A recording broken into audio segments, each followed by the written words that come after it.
Nous accueillons maintenant l'homme qui voudrait que nous fassions plus d'enfants, sans quoi l'immigration est le seul moyen de conjurer le déclin démographique.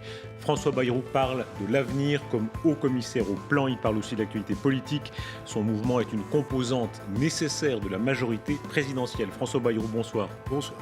Vous êtes l'homme du long terme, même du très long terme, on va en parler. Quelques mots sur le très court terme. Exemple à l'instant, Gérald Darmanin versus Audrey Pulvar. La plainte, plus la plainte, la rencontre, etc. C'est de l'action ou c'est de l'agitation ?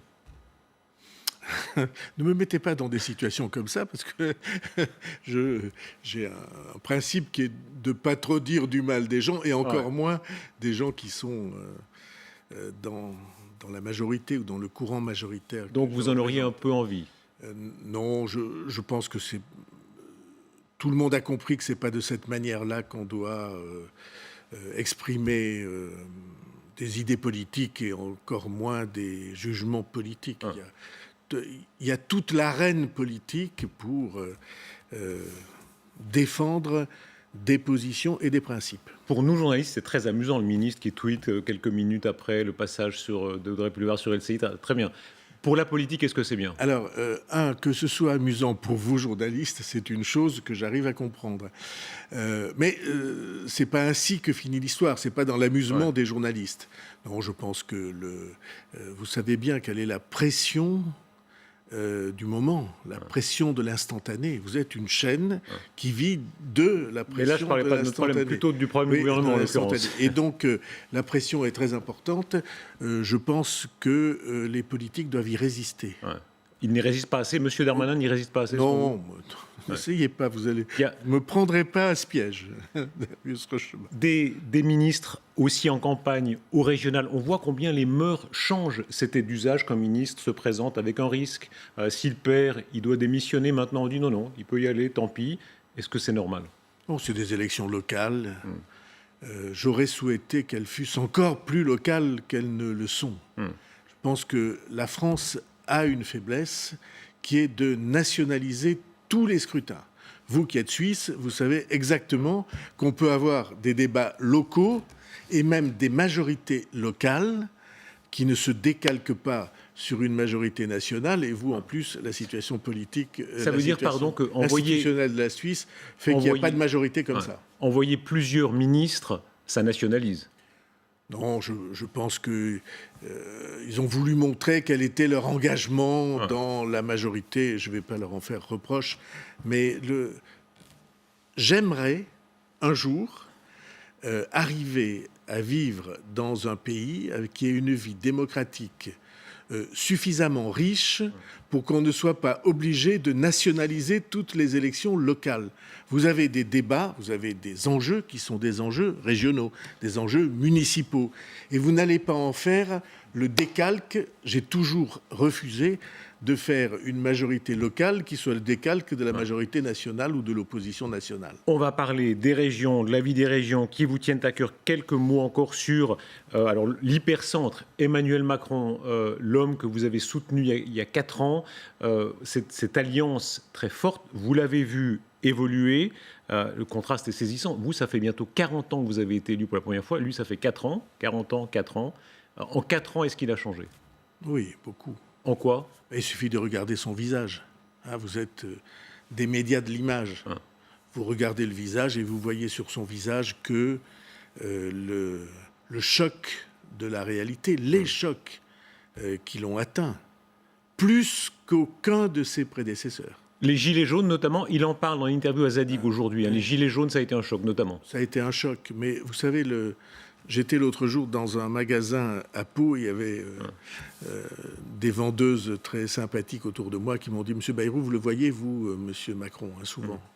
Je dis « Oui, ça m'arrive. » Elles disent « Écoutez, vous allez leur dire quelque chose de notre part. C'est plutôt lui que nous. » Parce que ce qu'il a affronté, on ne voudrait pas être à sa place. Votre mouvement, le Mouvement démocrate, a montré un peu d'humeur sur un certain nombre de sujets ces derniers temps, sur le pass sanitaire, que vous n'avez pas voulu voter en première lecture, sur la proportionnelle, promesse non tenue. Est-ce qu'il y a une déception ?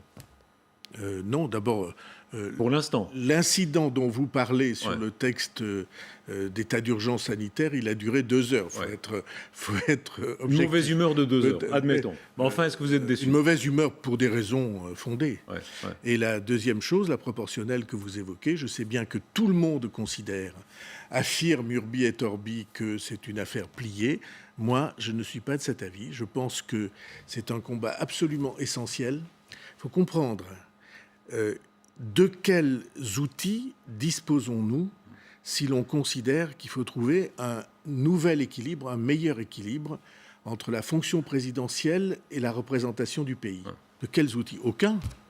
Si on veut continuer comme ça, on est sûr que les mêmes causes produiront les mêmes effets.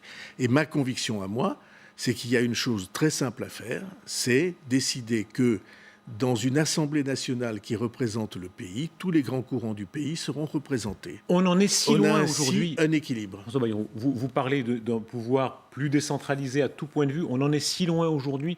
On a l'impression, au contraire, que non seulement dans la lettre, mais dans l'esprit, tout est très centralisé. Au fond, un cerveau, Emmanuel Macron, un autre cerveau, Alexis Kohler, son secrétaire général de l'Élysée.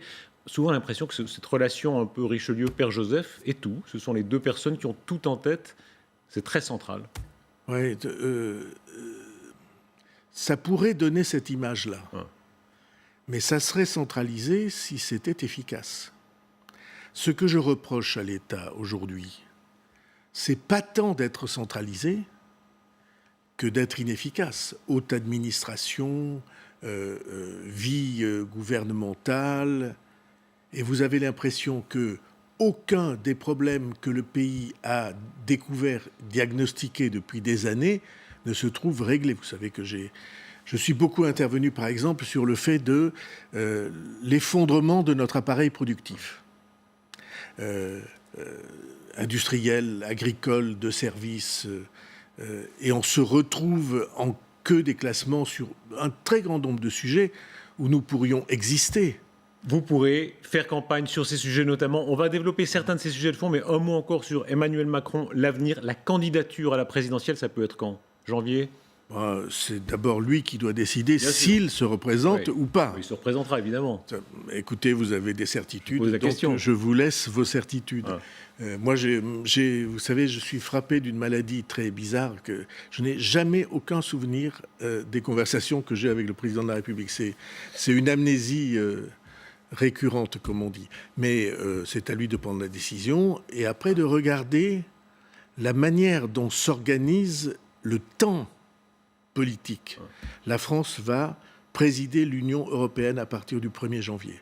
Une responsabilité très importante. Elle va être concomitante avec l'élection présidentielle. Je ne sais pas si vous mesurez l'ampleur des sujets qu'il faut saisir. Saisir.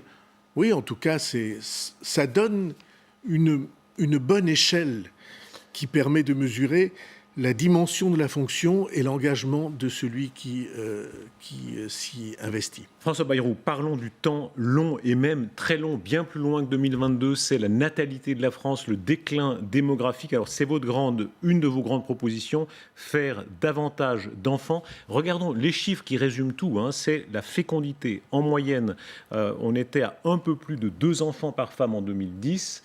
On est maintenant à peu près autour de 1,8. Le minimum pour renouveler la population, qu'est-ce que c'est? C'est 2. Ouais. Donc on est passé en dessous. C'est 2, on est passé en dessous. Énorme événement. Et c'est un signe très inquiétant pour la France parce que la France était le pays d'Europe, vous le savez bien, qui avait la natalité la plus dynamique.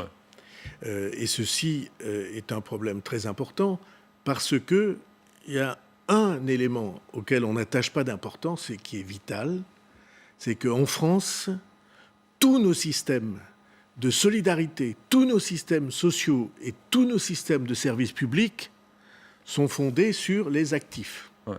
Il faut les payer. Il faut ceux qui paient des impôts ouais. et ceux qui cotisent pour les assurances sociales. Alors, si on regarde les choses et en donc, face... si vous avez une population qui se restreint, forcément, les services publics et les assurances sociales, la solidarité, vont se restreindre aussi. Que ça Or, la France, c'est pas possible.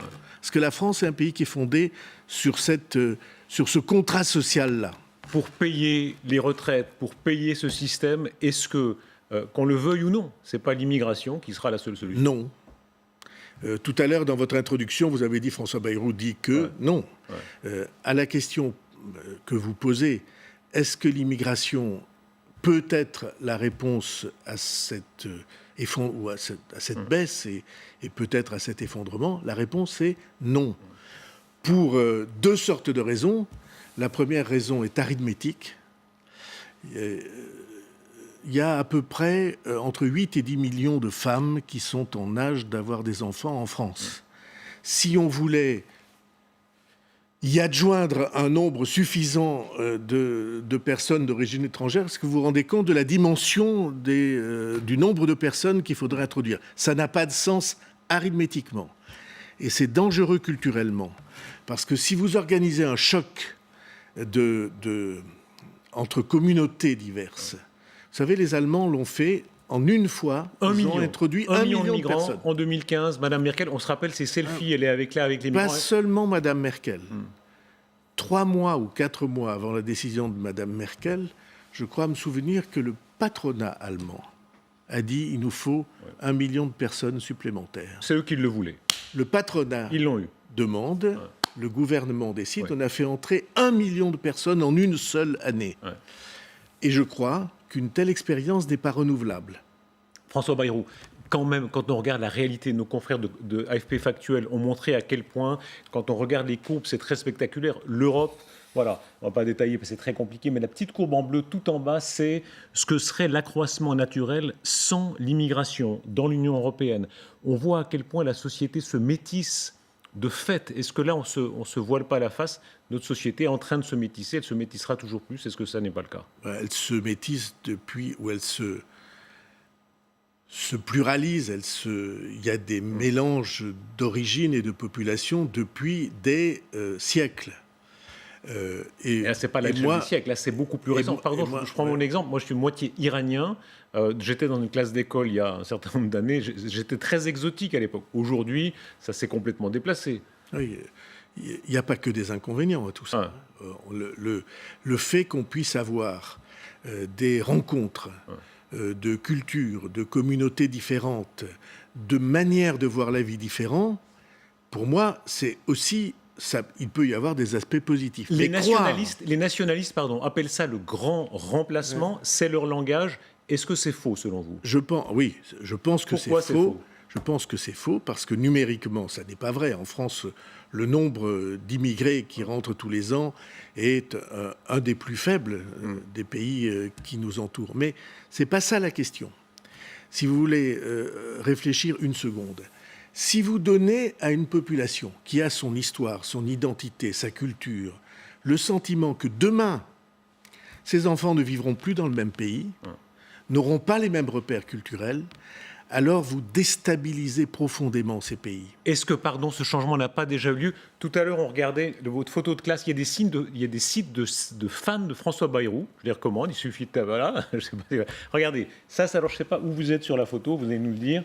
Le deuxième au premier rang en partant de la gauche. Voilà. Mon chef d'édition, pardon, je capte, il disait on vous reconnaît aux oreilles. Il n'y a pas de mal, hein. Pardon. Absolument. Voilà, je me tape sur les doigts. Et au contraire, je pense qu'il y a des réflexions à conduire sur ce sujet. Voilà. Mais sans du tout, il ne s'agit pas de caricaturer, mais cette photo-là, ce monde-là, de fait, est-ce qu'il a changé? Oui, c'est davantage métissé aujourd'hui, culturellement, à tout point de vue. Est-ce qu'on n'est pas en train de sous-estimer complètement cette réalité-là?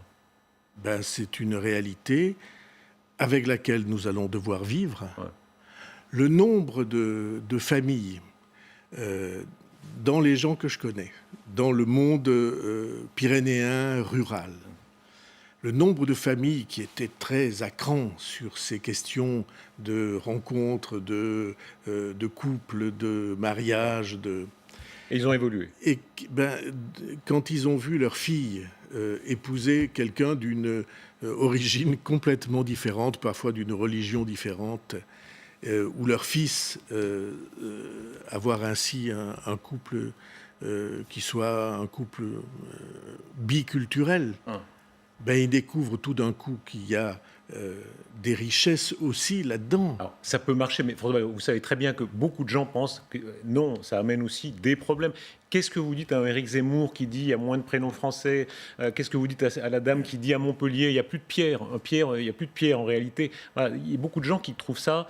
Excusez-moi, il n'y a plus de Pierre nulle part. Si je vous disais les prénoms de mes petits-enfants, oui. Vous auriez de sérieuses surprises. Non, mais là, C'est comme ça, les histoires des prénoms. Il y a des vagues.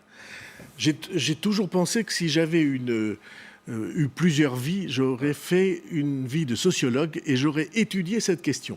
Moi, je suis fasciné par ça. Vous avez des familles, des couples, qui, quand ils apprennent qu'un enfant arrive, se creusent la tête pendant des mois pour trouver un prénom original. Et tout le monde choisit le même. Alors chez vous, il y a au moins, j'ai regardé, vous avez 6 enfants, dont Calixte, mais c'était le nom de votre père, sauf erreur. Oui. Voilà. Combien de petits-enfants? C'est un secret professionnel. Non, plus de 20, je crois. Hein. Écoutez, Voilà. j'en sais rien. Alors, ça renouvelle la population, d'accord, mais on voit bien à quel point c'est difficile. Pourquoi d'accord? Pourquoi d'accord? Comme si vous le concédiez. François Bayrou, vous savez très bien qu'en réalité, forcer la natalité, c'est quasi impossible. Il y a des gens de droite qui vous disent autorité, il y a des gens de gauche qui disent les crèches, etc. En réalité, ça ne marche jamais. Dès que les gens atteignent un certain niveau social, ils font moins d'enfants. Monsieur Rochebin, je ne crois pas du tout ça. Je pense que la clé, le secret, est dans l'optimisme du pays. Si on continue à avoir en effet un pays démoralisé, alors les pays démoralisés ne feront plus d'enfants ou en font moins, parce qu'ils ne peuvent pas se projeter dans l'avenir. Et donc cette question de dynamisme national, c'est aussi la question du dynamisme démographique. Mais on peut y aider.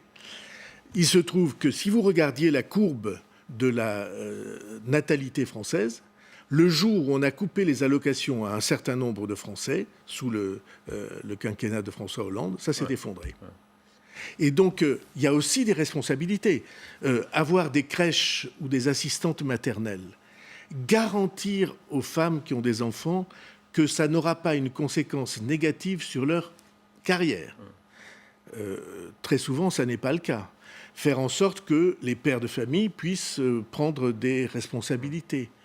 Au fond, faire en sorte qu'il y ait une attitude compréhensive de soutien de la société, ça, c'est une vraie clé. François Bayrou, plus de natalité, on voit que chez vous, ça tient à cœur. Est-ce que c'est aussi, on parlait tout à l'heure de la sensibilité démocrate chrétienne, ça fait partie de ça pour vous? Alors, j'essaie de jamais mélanger les problèmes civiques et les problèmes de conviction spirituelle, personnelle. C'est pas un secret que je suis croyant et que même je suis, comme on dit, pratiquant, mais je ne mélange pas ces sujets. Le sujet du dynamisme démographique de la France est un sujet civique, c'est un sujet démocratique. Encore une fois, ce qui est en jeu, c'est est-ce que nous allons garder le contrat social le plus généreux au monde que nous avons, ou est-ce qu'il va s'effondrer? Est-ce qu'on accepte qu'il s'effondre? Est-ce qu'on accepte, autrement dit, de baisser sans cesse dans la reconnaissance des nations? Mon avis à moi, c'est qu'il est une responsabilité générale de pouvoir aller dans le sens de ce dynamisme. Et il y a une preuve. Il y a une chose qu'on doit prendre en compte pour retrouver l'optimisme dont je parle. Quand on fait des enquêtes d'opinion pour demander aux femmes ou aux couples combien d'enfants ils voudraient, la réponse est généralement 3, alors qu'ils en ont moins de 2. Et donc, il y a, vous voyez bien ce que je veux dire, il y a une attente. Est-ce qu'on peut soutenir cette attente ou rassurer en face de cette attente? Je trouve que c'est le devoir d'un pays. Ce soir, vous dites au couple, allez-y, il est 20h48, faites 3 enfants et plus, c'était Debré qui disait ça. Franchement, je ne dis pas ce genre de choses parce que Dieu sait que c'est un sujet qui peut prêter à sourire. Mais je ne dis pas ce genre de choses parce que la décision d'avoir des enfants est une décision qui est située précisément au carrefour du plus intime de l'intime et de l'enjeu de société. Et je ne mélange pas l'un et l'autre. Ce que je constate, c'est que les femmes ou les couples voudraient avoir en moyenne un enfant de plus que ceux qu'ils ont et dont l'est à les avoir. François Bayrou, quelques mots de vous. Vous avez eu 70 ans hier. Hein, je disais 40 ans de vie politique, 70 ans. Yann Barthès, quotidien, vous vannez un peu hier, hein, vous chambrez là-dessus. Voilà. Vous savez, j'ai beaucoup rajeuni parce que... Ah bon? Beaucoup, d'un seul coup, parce que jusqu'à récemment, j'avais 6 ans de moins que le président des États-Unis. Ouais. Et maintenant, j'ai 9 ans de moins que le président des États-Unis. Tout est relatif. Par rapport aux Français, c'est plus... Non, mais oui. je veux bien que les grands dirigeants de la planète, quel âge ont-ils aujourd'hui? Ils ont l'âge de l'expérience. Vous prenez Poutine, vous prenez Xi Jinping, vous prenez évidemment Joe Biden, et vous voyez que les peuples, assez souvent, ont besoin aussi d'expérience. En France, nous avons la chance d'avoir un président jeune et autour de lui des gens qui ont en effet une capacité, une expérience. Je trouve que c'est plutôt bien. Et quant à moi, je me sens d'une juvénilité que j'ai rarement rencontrée dans ma vie. Alors, longue vie à vous. Le temps qui passe quand même a pris un sens particulier avec la mort d'une personne, c'est Marielle de Sarnez, qui était comme une sœur pour vous en politique. Il y a peu, c'est très rare en politique, des gens qui, à leur mort, recueillent une sorte d'unanimité comme ça dans l'hommage. Pour vous, ça a été un cap. Ben, c'est un moment de bascule, de choses très importantes. Vous perdez quelqu'un avec qui vous avez partagé 35 ans de vie et d'engagement, et avec qui, tous les jours, 10 fois par jour ou 15 fois par jour, vous examiniez les choses et les questions. Ben oui, évidemment, c'est un manque. Mais ce manque-là, pour moi, d'abord, il ne s'efface pas. J'ai perdu aussi mon bras droit à Pau, qui a disparu. La mort autour de vous, la mort de votre père précoce, la mort de plusieurs personnes de votre famille de manière accidentelle, etc., elle était là. Elle était là, elle est là, et elle donne son sens à la vie. Il y a des gens qui pensent que la mort, c'est quelque chose qui finit. Pour moi, non. Moi, je pense que les gens qui ont disparu, d'une certaine manière, ils sont là, et peut-être on pourrait dire d'une manière certaine, ils sont là. Et ils sont non seulement présents, mais pour moi, agissants. Alors, évidemment, ça crée des liens. Ils ne sont pas des liens tout à fait ordinaires, parce que c'est des liens dont la présence n'est pas sensible. Vous croyez à leur intervention? Oui, j'ai toujours pensé, j'ai toujours vérifié dans ma vie. Vous parliez d'événements tragiques très, très précoces dans ma vie. J'ai toujours pensé qu'en effet, ils étaient là et qu'ils pouvaient aider. Alors, c'est de grands mystères, parce que c'est très difficile à comprendre. J'ai toujours pensé que la mort, c'était pas la disparition, c'était la sortie du temps. Nous sommes dans le temps, vous et moi, surtout, vous avez le chrono qui tourne. Nous sommes dans le temps. Et eux, tout d'un coup, ils ont acquis un autre mode d'existence. Mais je vous fais là des confidences personnelles qui ne sont pas très habituelles sur des plateaux de télévision. François Bayrou, un mot de conclusion. Hier, on recevait Stéphane Bancel, l'homme de Moderna. Et je ne vais pas vous faire reparler de votre... Mais lui était dyslexique. Vous étiez bègue. Oui. Et lui disait très bien à quel point ça avait été une force pour lui, en fait, de surmonter sa dyslexie. Vous êtes d'une espèce différente, vous, les bègues, les dyslexiques, vraiment, il y a une forme de... C'est pas bien. Hein? En tout cas, je sais que c'est moins agréable à vivre que ça n'est à raconter après coup par les observateurs. C'est une épreuve, en réalité. On n'oublie jamais quand on a été bègue ou dyslexique. Oui. Je pense que c'est ineffaçable. Et je pense que c'est bien que ça soit ineffaçable, parce que ça vous met tout d'un coup en relation avec les gens à qui il arrive de méchantes bricoles dans la vie, à qui il arrive des accidents, avec les gens dont on se moque, parce que ça joue un très grand rôle. Vous aviez été moqué beaucoup ? Forcément, comment voulez-vous qu'il en soit autrement? Vous connaissez quelque chose de plus cruel qu'une cour de récréation, vous? Je vous garantis qu'il n'y a rien de plus cruel. Parce que c'est comme ça, c'est comme dans la meute des petits loups, hein, on se mordille. Et donc, c'est franchement pas sympa, comme on dirait. Et en même temps, ça vous conduit à quelque chose qui est de retrouver l'enfant que vous étiez et peut-être de l'apprivoiser un peu. Vous voyez ce que je veux dire? Ça remonte encore ou on s'en guérit à jamais ou il y a toujours quelque chose? Je pense qu'on n'en guérit jamais, mais on paraît en guérir. C'est déjà pas si mal. Merci beaucoup François Bayrou d'avoir été notre invité en direct. Merci beaucoup. Merci à toute l'équipe qui a réalisé cette émission avec moi. Tout de suite, Police, les raisons de la colère, c'est notre documentaire sur LCI. À demain.